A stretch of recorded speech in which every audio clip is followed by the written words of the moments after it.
Hello everyone, আসসালামু আলাইকুম। আজকে আমরা বিসিএস সহ অন্যান্য কম্পিটিটিভ এক্সামে রিপিটেডলি যে প্রশ্নগুলো আসে এগুলোর মধ্যে 5টা প্রশ্ন, খুবই গুরুত্বপূর্ণ 5টা প্রশ্ন সলভ করব। অ্যান্ড এখান থেকে আপনি নেক্সট কোন এক্সামে কমন পেয়ে যেতে পারেন। সো আমরা এখন শুরু করি। সো আমাদের ইম্পর্টেন্ট কোয়েশ্চেনের মধ্যে ফার্স্ট কোয়েশ্চেনটা আমরা দেখব। এগুলো অনেকগুলো আপনার কাছে সহজ মনে হতে পারে, অনেকের কাছে কঠিন মনে হতে পারে, বাট এই প্রশ্নগুলো কিন্তু অনেক বেশি গুরুত্বপূর্ণ। সো আমাদের ফার্স্ট কোয়েশ্চেন বলা হচ্ছে অ্যাজ সুন অ্যাজ এটা আমাদের একটু মনে রাখতে হবে, রুলটা আমি পরে বলছি। As soon as the teacher entered the classroom, যখনই টিচার ক্লাসরুমে ঢুকলো দ্য স্টুডেন্টস আর, তার মানে এখানে একটা কিন্তু আমাদের ভার্ব চুজ করতে হবে। এবার একটা রুল আমি শিখিয়ে দিই। অ্যাজ সুন অ্যাজ, যেই বাক্যে অ্যাজ সুন অ্যাজ থাকে সাধারণত অ্যাজ সুন অ্যাজের দুপাশে একই টেন্স বসে। সাপোজ ম্যাক্সিমাম সময়ে এক পাশে পাস্ট টেন্স থাকে আর মাঝখানে অ্যাজ সুন অ্যাজ, তার মানে অন্যদিকেও কিন্তু পাস্ট টেন্সই হয়, মূলত পাস্ট ইনডিফিনিট হয়। আর যদি কোনো সময় প্রেজেন্ট থাকে তখন অন্যদিকেও কিন্তু আমাদের প্রেজেন্ট টেন্সই বসাতে হবে। তবে ম্যাক্সিমাম ক্ষেত্রেই পাস্ট টেন্স থাকে, এই পাশেও পাস্ট টেন্স, অন্য পাশেও পাস্ট টেন্স। সো আমরা দেখি এই যে পাস্ট টেন্স একটা আছে এন্টার্ড, অ্যাজ সুন অ্যাজের এক পাশে পাস্ট টেন্স, অন্যদিকেও কিন্তু দ্য স্টুডেন্ট, এখানেও পাস্ট ইনডিফিনিট মানে ভার্বের টু বা পাস্ট ফর্ম বসাতে হবে। সো এখানে পাস্ট ফর্ম কোনটা আমরা একটু দেখি। This is the past form, এটা অ্যান্সার হতে পারে। স্ট্যান্ড তো প্রেজেন্ট ফর্ম, ওয়ার স্ট্যান্ডিং এটা কিন্তু পাস্ট কন্টিনিউয়াস চলে গেল, আমাদের পাস্ট ইনডিফিনিট লাগবে। এটা তো প্রেজেন্ট হ্যাভ আছে, প্রেজেন্ট পারফেক্ট, সো এটা আমরা নিতে পারতেছি না। সো আমাদের রাইট অ্যান্সার এ নাম্বার। আমরা নেক্সট কোয়েশ্চেনে চলে আসি। নেক্সট কোয়েশ্চেন আমাদের had you, okay, next question বলা হচ্ছে হ্যাড ইউ টোল্ড মি, যদি তুমি আমাকে বলতে আই গন দেয়ার, আমি সেখানে হয়তো যেতাম। আচ্ছা, আমাদের অনেকের কাছে এটা পরিচিত লাগতে পারে, অনেকের কাছে একটু কঠিন লাগতে পারে। সো আমরা একটু দেখি। কন্ডিশনাল সেন্টেন্স নামে অনেকে আমরা পড়েছি। কন্ডিশনাল সেন্টেন্স কিন্তু টোটাল 3টা, তার মধ্যে থার্ড কন্ডিশনাল সেন্টেন্সের মধ্যে এটা পড়ে। থার্ড কন্ডিশনাল সেন্টেন্সে ইউজুয়ালি কী থাকে? ইফ থাকে, ইফ প্লাস পাস্ট পারফেক্ট থাকে, পাস্ট পারফেক্ট।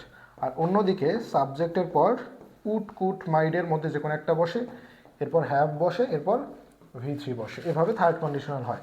আর থার্ড কন্ডিশনালটাকে অনেক সময় ইফ বাদ দিয়ে লেখা যায়, জাস্ট পাস্ট পারফেক্ট, তখন হ্যাডটা শুরুতে থাকে, had plus subject plus verb 3, তার মানে এটাও থার্ড কন্ডিশনাল। তখনও অন্যদিকে কিন্তু আমাদের এরকম রুল ফলো করতে হয়, subject plus would have plus V3, অথবা কুড হ্যাভ প্লাস V3, অথবা might have plus V3। So এই যে স্ট্রাকচারটা had plus subject plus V3, এটা কিন্তু থার্ড কন্ডিশনালের নিয়ম। ঠিক এভাবে আছে, হ্যাড সাবজেক্ট, এই যে V3 বা পাস্ট পার্টিসিপল, তার মানে আমরা অন্যদিকে কিন্তু আই, এরপর কি উড হ্যাভ প্লাস V3 বসাবো। সো গন V3টা দেয়াই আছে, এখন আমরা কি উড হ্যাভ বসাবো। সো উড হ্যাভ কোথায় আছে? এই যে উড হ্যাভ। সো এটাই হবে রাইট অ্যান্সার।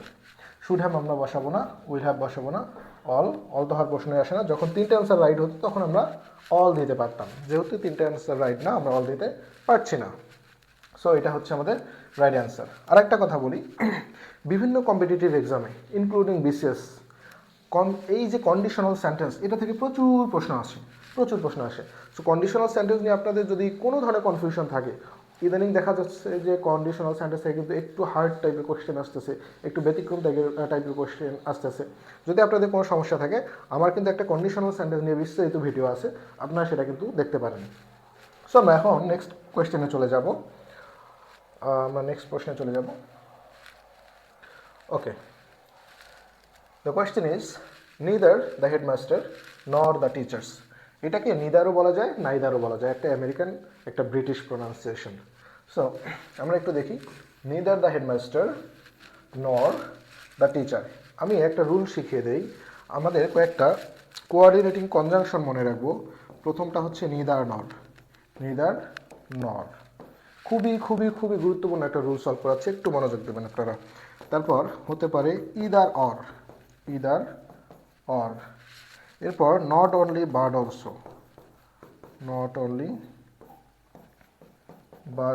অলসো। আচ্ছা, এরকম আরও কিছু আছে, এই 3টা সবচেয়ে বেশি ইম্পর্টেন্ট। এগুলো হচ্ছে কোঅর্ডিনেটিং কনজাংশন, আচ্ছা সরি, কোরিলেটিভ কনজাংশনস আর কি। এই যে 2টা করে আমি গ্যাপ দিয়েছি, এই গ্যাপগুলোতে কিন্তু আমাদের সাবজেক্ট থাকে, 2টা সাবজেক্ট থাকে, অথবা নাউন প্রোনাউন থাকে, সাবজেক্ট বা নাউন প্রোনাউন। এই যে সাবজেক্ট বা নাউন প্রোনাউন যেটাই আমরা বলি না কেন, যে নাউন প্রোনাউনগুলো থাকতেছে, সবসময় মনে রাখবেন ভার্বটা কাছের সাবজেক্ট অনুযায়ী বসে। ধরেন এটাকে আমি সাবজেক্ট 1 দিলাম, এটাকে আমরা সাবজেক্ট 2 দিলাম। জিনিসটা আমরা এখান থেকে বিস্তারিত দেখি। নিদার দ্য হেডমাস্টার, এটাকে আমরা ধরি সাবজেক্ট 1 S1, নর দ্য টিচার্স, দ্য টিচার্সকে ধরি আমরা সাবজেক্ট 2। এবার এখানে কিন্তু আমাদের ভার্ব বসাতে বলছে, এইখানে কিন্তু ভার্ব বসাতে বলছে। এখন আপনি চিন্তা করেন এই যে ভার্বের কাছে কোন সাবজেক্টটা, সাবজেক্ট 1 নাকি সাবজেক্ট 2? অবশ্যই সাবজেক্ট 2। তার মানে এই সাবজেক্ট 2 দেখে মূলত ভার্বটা বসাতে হবে। এবং সাবজেক্ট 2তে কে আছে? The teachers. দ্য টিচার্স তো প্লুরাল, যেহেতু প্লুরাল এই ভার্বটাও কিন্তু অবশ্যই প্লুরালে নিয়ে আসতে হবে। এই নিদার দিয়ে দেখালাম, কিন্তু সবগুলো রুল সেম। নিদার নর, either or, not only but also, সবগুলো রুল সেম। ভার্বের কাছে যে আছে যেই সাবজেক্ট, ওই সাবজেক্ট অনুযায়ী ভার্ব বসাতে হবে। সো টিচার যেহেতু প্লুরাল, আমাদের প্লুরাল ভার্ব খুঁজতে হবে। সো আমরা দেখি আর প্লুরাল এটা হতে পারে। ওয়াজ সিঙ্গুলার কোনোভাবে হবে না, ইজ কোনোভাবে হবে না। হ্যাভ প্লুরাল হ্যাভ হতে পারে। ওকে, এবার দেখি আমরা ডি নাম্বার, হ্যাভ প্রেজেন্ট। আমরা জানি যে কোনো ধরনের হ্যাভ ভার্বের পর, হ্যাভ ভার্ব বলতে কী কী বোঝায়? হ্যাভ, হ্যাজ অথবা হ্যাড, এদের পর কিন্তু অবশ্যই ভার্বের পাস্ট পার্টিসিপল বসে বা V3 বসে। সো এখানে যেহেতু প্রেজেন্ট আছে, প্রেজেন্টেড নাই, সো এটা আমরা নিতে পারি না। তাহলে আমাদের রাইট অ্যান্সার হচ্ছে are present at the award ceremony. Okay, এইবার যেহেতু আমরা এই ধরনের প্রশ্ন সলভ করলাম, আরেকটা প্রশ্ন দিই, আপনারা একটু মনে মনে গেস করেন যে অ্যান্সার কী হতে পারে। ইজ অথবা আর, either Raju or they coming।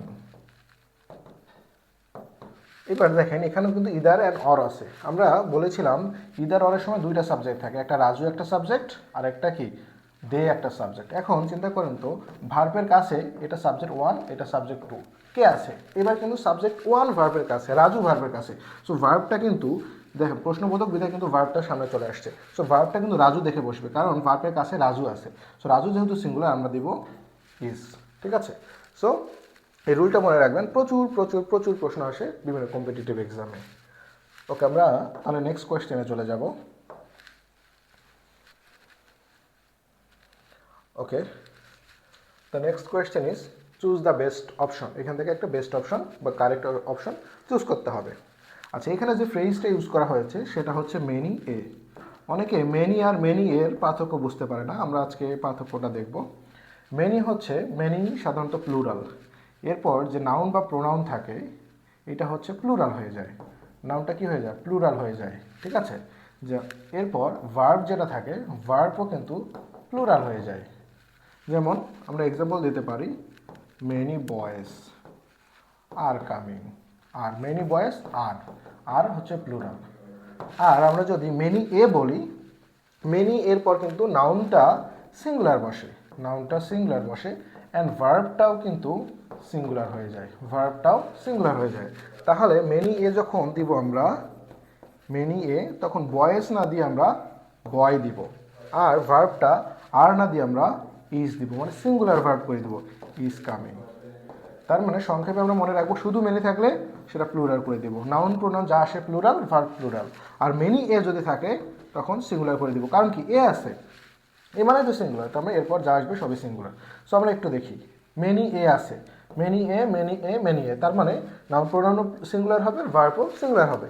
So এখানে আমরা দেখি আ বয় সিঙ্গুলার কিন্তু ভার্ব প্লুরাল, সো আমরা এটার জন্য নিব না। মেনি এ নাউন প্রোনাউন কিন্তু প্লুরাল হয়ে গেছে, সো এটাও নেওয়া যাচ্ছে না। আবার মেনি এ বয়েস প্লুরাল হয়ে গেছে, সো এটাও নেওয়া যাচ্ছে না। মেনি এ বয়, এই যে সিঙ্গুলার নাউন প্রোনাউন পেয়েছি, নাউন পেয়েছি, ইজ সিঙ্গুলার ভার্ব পেয়েছি, তার মানে this is the right answer. Okay, আমরা নেক্সট কোয়েশ্চেনে চলে যাব।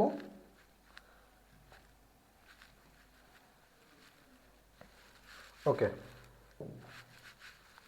আমাদের এখন কোয়েশ্চেনটা হচ্ছে, you had better the work on time. On time মানে নির্দিষ্ট সময়ে একটু জাস্ট আগে, আর্লি যে কাজটা করা হয় সেটাকে আমরা হ্যাড বেটার দিয়ে বলি। So you had better the work on time. মনে রাখবেন হ্যাড বেটার একটা মডাল ভার্বের মতো কাজ করে। হ্যাড বেটারকে অনেক সময় সংক্ষেপে শুধু বেটারও লেখা যায় বা অনেক সময় লেখা হয়। এরপর আরেকটা ফ্রেজ শিখিয়ে দেয় সাথে সাথে, উড র্যাদার।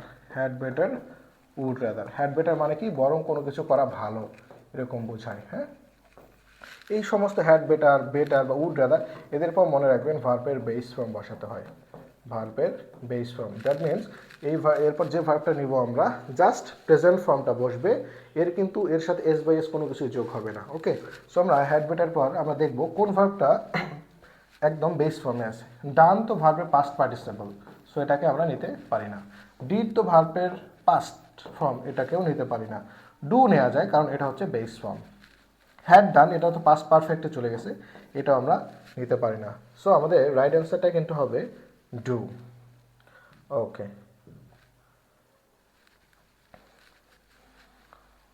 সো আমাদের এই ছিল আজকের আয়োজন।